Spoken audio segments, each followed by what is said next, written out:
Materializing the spiritual process. First, let's talk about what spiritual process is so that we can dive deeper into what I want to say. So for me, the spiritual process is first of all, the spiritual process is not just meditating, but only meditation is not the whole of what the spiritual process is. Spiritual process is more about committing ourselves to the things that we want to do, and we slowly, in the process of committing ourselves to what we want to do, we slowly start to see our thoughts as they are thoughts. We start to see them and we stop recognizing ourselves with them. For a lot of people, for me included by the way, I was there as well, we become slaves to our thoughts. Whatever the thought is, we do. Like, let's say eat, so we eat, right? Sleep, we sleep. And this is what something inside of us gets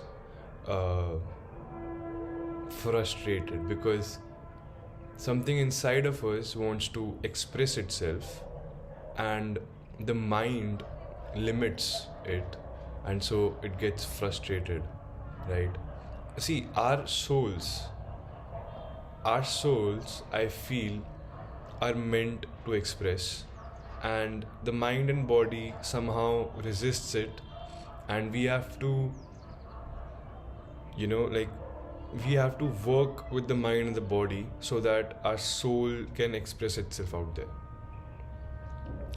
Coming back to the spiritual process, see, when we begin to commit ourselves to something, there is this existential threat all of a sudden, because our mind starts throwing us thoughts like, why are we doing this? What are we going to get out of this?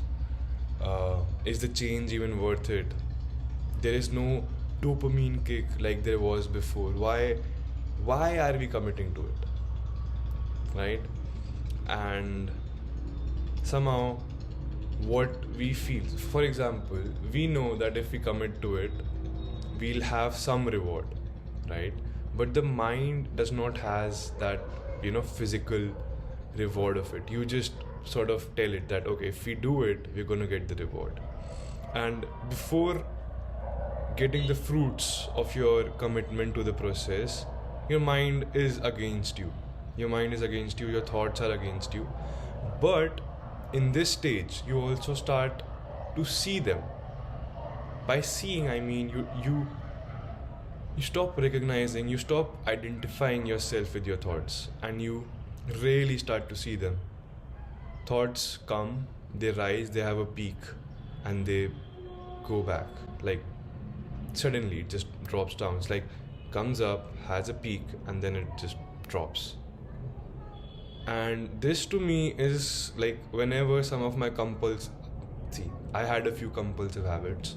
Even now when I get the urges, it rises, it gets very loud, very intense, but it drops. Sooner or later it drops. No feelings, no thoughts can stay for a very long amount of time.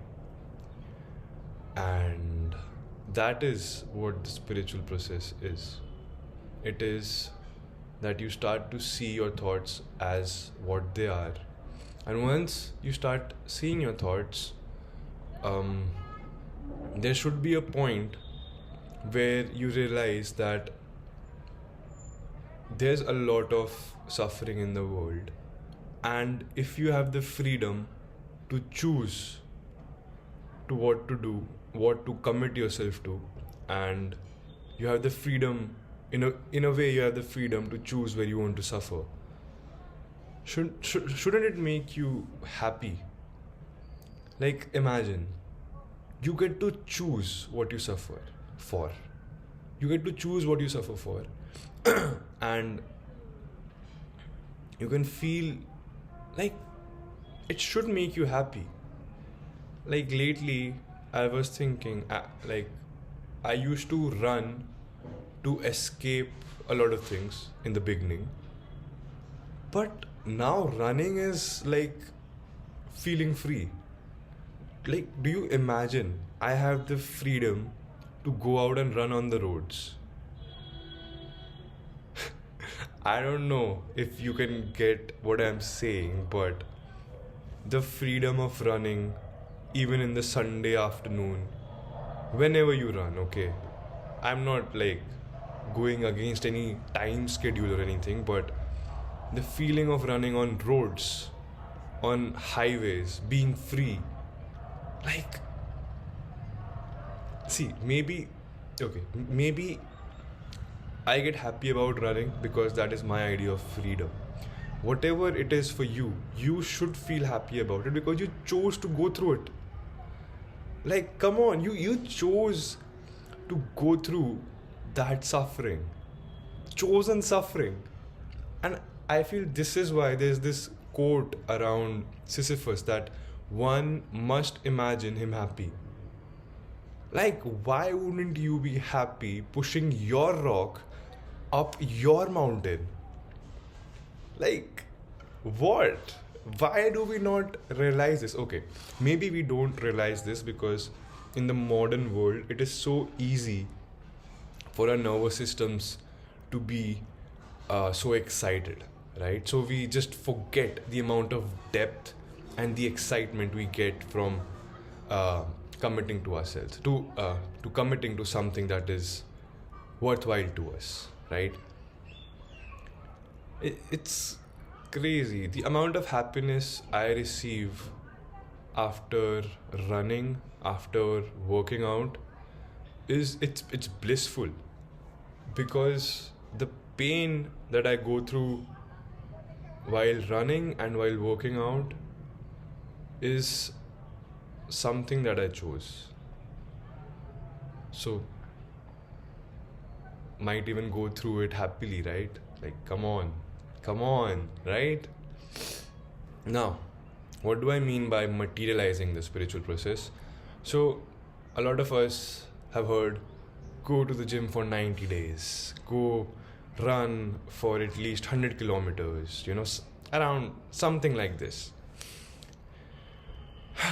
So, this is a really good thing to give beginners some certainty, some context as to what they are getting their hands into and what should they expect.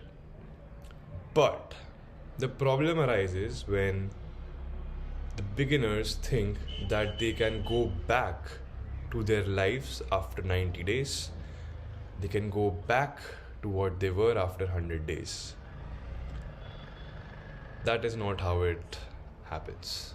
Because after you commit for 90 days or whatever the amount of time you have committed to, after you commit, you start to have, you start to realize things. You start to realize how your thoughts are and how they actually work. And you get a lot more depth on how your body and your mind functions. So now with all this awareness, if there's this awareness, you can't go back to who you were.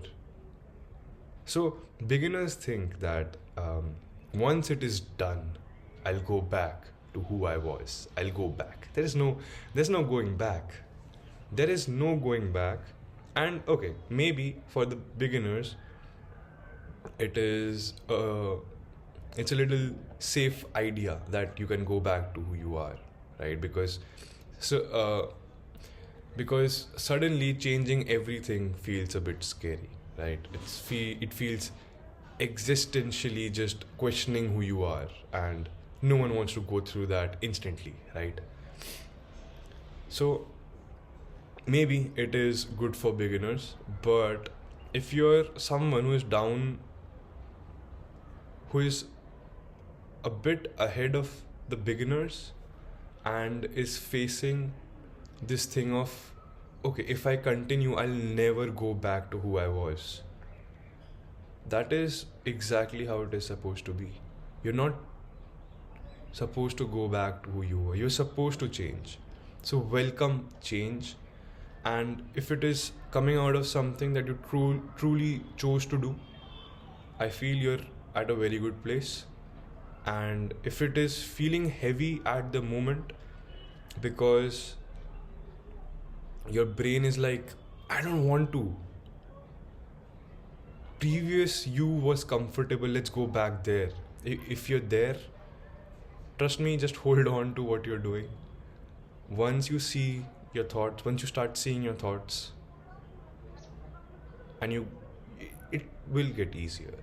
You'll become stronger, and you start doing things that you actually want to do, and you won't be limited by your brain, at least.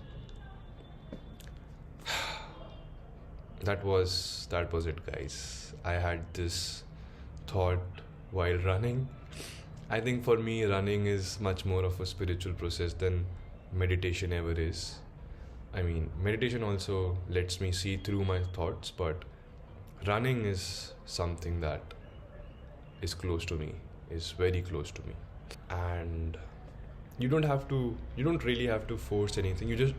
The only thing that you have to force is the things that you do daily. You have to force yourself to go to the gym every day. You have to force yourself to eat every day. And after a while, it's going to become second nature.